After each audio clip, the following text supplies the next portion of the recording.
Hey all, Hipper here. So today we're checking out the Atago B, so don't forget to subscribe if you enjoy that. So I'm using the new rune commander here as an inspiration because it makes my turret traverse even faster, and that's something you really need on Atago. I also have the turret traverse in the first slot, not the dispersion as other people, and a full agile build on the ship. So 20.8 180-degree turn time for my turrets. That's extremely fast for Atago and for a Japanese cruiser in general. It's almost as well. I think it's as fast as Hippo actually, which is one of the fastest in the game.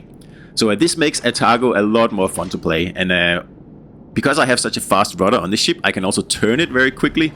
And now my turrets can actually keep up with those turns.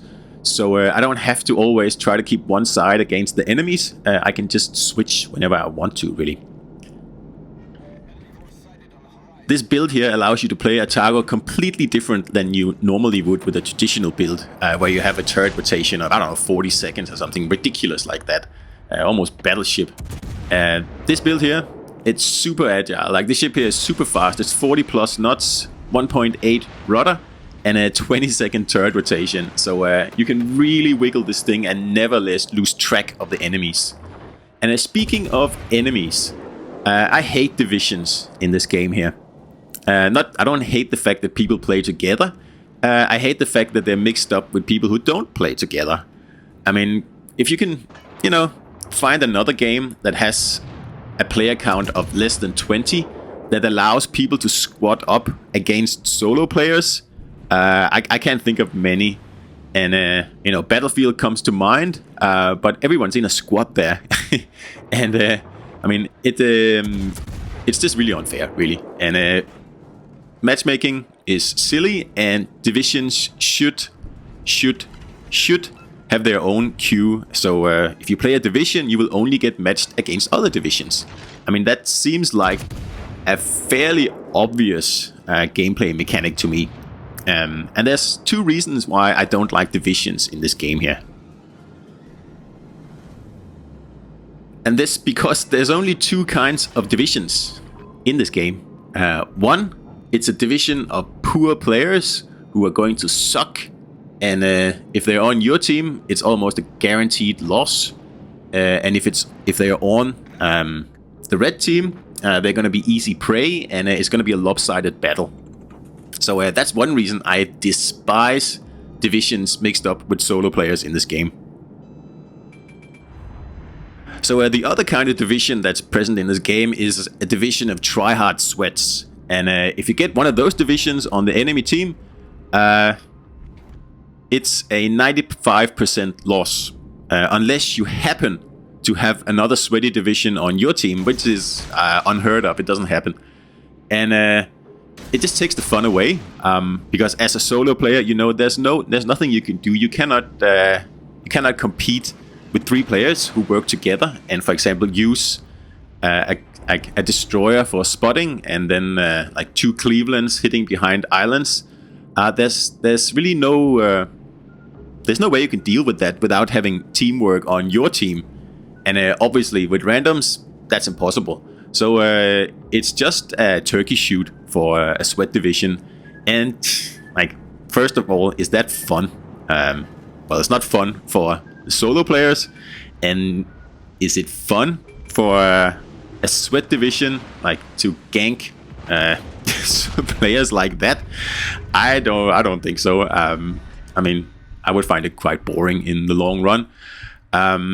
So those are the two problems with divisions. And speaking of divisions, we have a division here. They're only two players, but you can see how they are first running away from the cap to try to draw people in, and then once one ship has been removed, that's when they try to move in for the cap.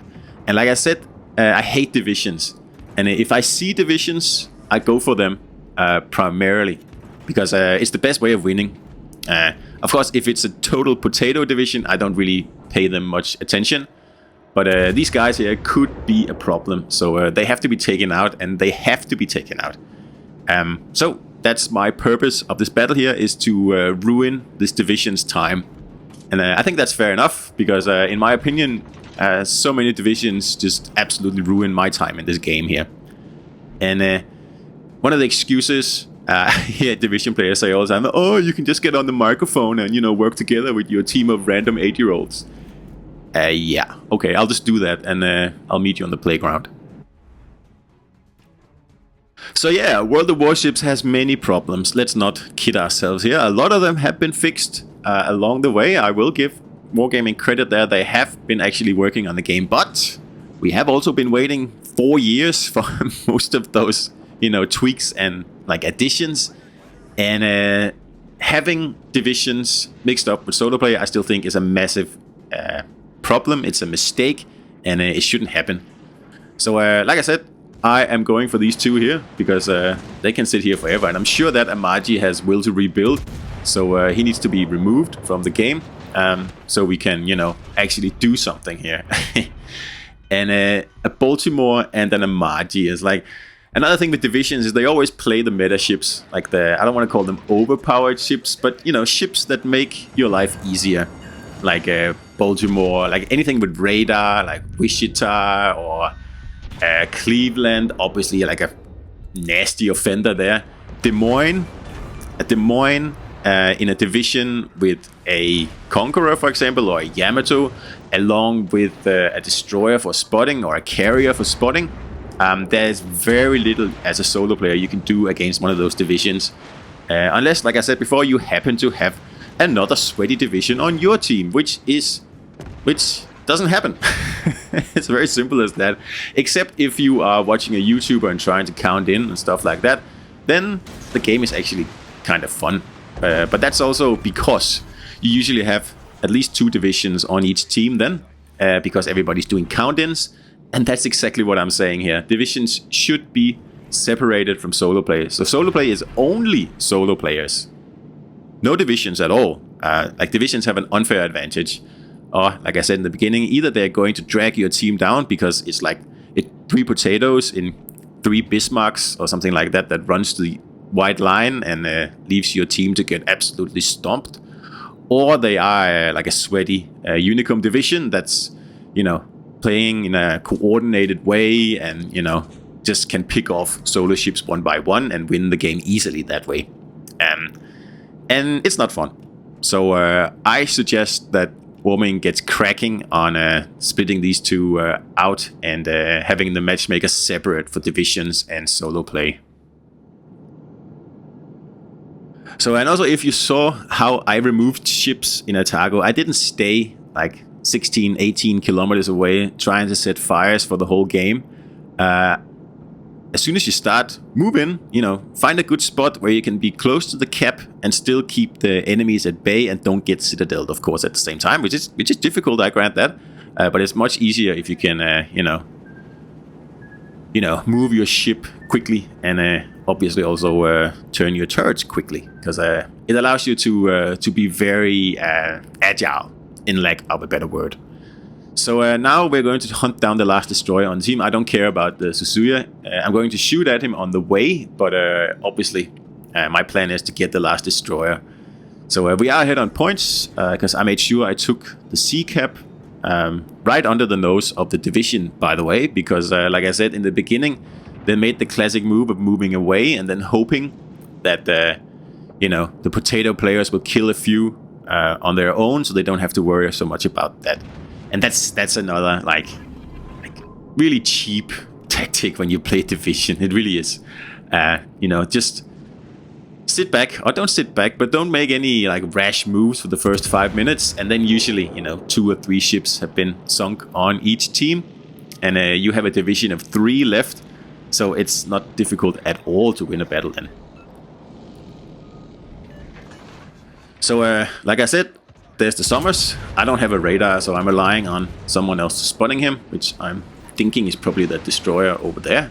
And like I said, the Suzuya, who cares? He has taken himself out of the battle, and I wouldn't be shooting at him unless because I'm spotted. The destroyer is keeping me spotted, so I'm just gonna fire back. But what's this guy gonna do? He's 15 kilometers away from the cap, and I have 10 seconds left of capping time, and then we'll have 2 caps. So sometimes I just don't understand people's reasoning in this game here. How are you supposed to win from out there? Are you going to burn down 6 ships? That's not going to happen. So dealing with divisions early on in the game, if you can, is very important. Even a potato division, if you can, get rid of those 3, full secondary build Bismarcks that are willing and probably not even aware they are willing. If you can do that, you'll have a much better chance of winning as a solo player, or a division player for that matter. So that's probably one of the best advice I can give to solo players in this game here. If you get an opportunity to take out the division, you do that, and even if it costs you your ship, which again is contrary to what the game is about. It's not fair that solo players will have to kamikaze divisions to create an even playing field, really. And usually that is exactly what you have to do. Use your sonar to spot the enemy destroyer, and it's always protected, obviously, if it's in a division by a cruiser or a battleship or something. And if you can, well, just sink them all with a kamikaze attack, and it'll give you the better chance of winning the battle. So my Atago goes more than 40 knots, so this is a really good ship for hunting down destroyers. Of course, the reload is fairly slow at 15 seconds for a tier 7 cruiser. It's actually one of the slowest reloading cruisers at tier 7. And Wargaming keeps telling me that Atago is performing well, which I believe them, I think it is. But once you are, facing a destroyer and you really just need those shells to leave the guns as quickly as possible, then it is, of course, it's at a disadvantage compared to something like Cleveland. I mean, it's a whole other world. First of all, Cleveland has radar. That's why there's so many divisions using it. And second of all, it's got much better DPM, and you can remove those destroyers much quicker. So I see how I can dodge the destroyer fire from less than 5 kilometers in my big, huge, fat cruiser here. And that's, of course, not really, not much point doing it because it's just a destroyer. But if you can do it, why wouldn't you? So we're just going to turn the rear guns in here to finish this guy off, again with the fast rudder. And that's the end of him. So, yeah, my advice, divisions is something out of hell. So if you can remove them from sometimes your team, actually, of course you can't do that. But if you can remove them from the enemy team, it will help you out. So anyway, hope you enjoyed it, and see you out there.